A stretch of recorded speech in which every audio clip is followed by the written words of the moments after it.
ABS solar டெக்கோட இணைந்துள்ள விவசாய சொந்தங்கள் அனைவருக்கும் வணக்கம். நம்ம கிருஷ்ணகிரி மாவட்டம் ராயக்கோட்டைக்கு அருகில் வந்து பார்த்திங்கன்னா பழையூர்ன்ற ஏரியாவில் இதுக்கு முன்னாடி ஒரு 800 அடியில் போர்வெல் போட்டு கொடுத்தோம் டெக்ஸ்மோ மோட்ரு. இவங்க வந்து கஸ்டமர் வந்து பார்த்திங்கன்னா பெங்களூர்லேருந்து மோட்ரு ஆல்ரெடி எடுத்துகிட்டு வந்து 1.5 இன்ச் பைப் போட்டு அவங்க இறக்கிட்டாங்க.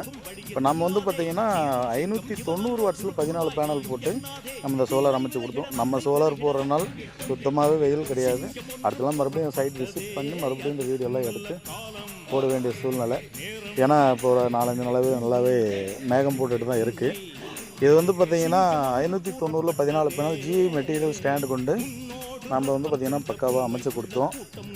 ஸ்டாண்ட் பாருங்கள், எல்லாமே ஜிஐ மெட்டீரியல் தான். இப்போ இருக்கிற சுச்சுவேஷனுக்கு ஜிஎல் மெட்டீரியலுமே வந்து பார்த்திங்கன்னா 110 ரூபா 120 ரூபா போயிடுச்சு கிலோ கேஜி. இருந்தாலும் நம்ம பழைய ரேட்டுக்கு பண்ணி கொடுத்துட்ருக்குறோம். நம்மளால் முடிஞ்சதை பண்ணி கொடுத்துட்ருக்குறோம். பாருங்கள், ஃபினிஷிங் ஒர்க் பக்காவாக முடிச்சாச்சு. நம்ம யூஸ் பண்ணுறது full and full AC motor. ஏன்னா இது வந்து பார்த்திங்கன்னா 1100 அடி போரு, 900 அடியில் மோட்டர் இறக்கியிருக்காங்க, விட்டுருக்காங்க. அந்த மாதிரி இருக்கும்போது பிஎல்டிசிலாம் இதுக்கெல்லாம் சத்தியமாக வேலை செய்யாது. அப்படியே செஞ்சாலும் அவ்வளோ ஆழத்துலேருந்து வேலை செய்கிறது கண்டிப்பாக ஹீட் எனர்ஜி ஆம்ஸ் அதிகமாகிட்டு கண்டிப்பாக மோட்டர் வந்து ஃபால்ட் ஆகிறதுக்கு நிறையா வாய்ப்பு இருக்குது. நம்ம வந்து போட்டிருக்கிற பேனல் வந்து பார்த்திங்கன்னா ஃபுல் அண்ட் ஃபுல் யூடில் பிராண்டு, 25 வருஷம் வாரண்டி கொண்டது, 12 வருஷம் ஃபுல் ரீப்ளேஸ்மெண்ட்டு, 13 வருஷம் சர்வீஸ் வாரண்டி. மைண்டில் வச்சுக்கோங்க.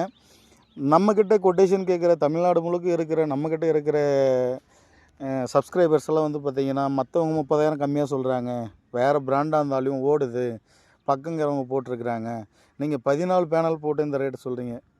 இதில் என்ன பொருள், என்ன விஷயம்னா, ஒரு பொருள் உங்கள் கண்ணுக்கு தெரிஞ்சாப்பில் சாதாரண போய் சாம்சங் ஃபோன் வாங்கினா 50,000 ரூபாய்க்கும் ஃபோன் இருக்குது, ஐஃபோன் வாங்கினா 1 லட்ச ரூபாய்க்கும் ஃபோன் இருக்குது. பொருளோட தரம் தான், லைஃப் தான். அதனால் முடிஞ்ச அளவுக்கு தரமான பொருள், வாரண்டி கார்டு உங்கள் கையில் கொடுக்குற பொருள், ஜிஎஸ்டி பில்லு கொடுக்குறவங்ககிட்ட சோலார் போடுங்க. 5 வருஷம் கழித்து யாரையும் போய் நீங்கள் தேடி கண்டுலாம் பிடிக்க முடியாது.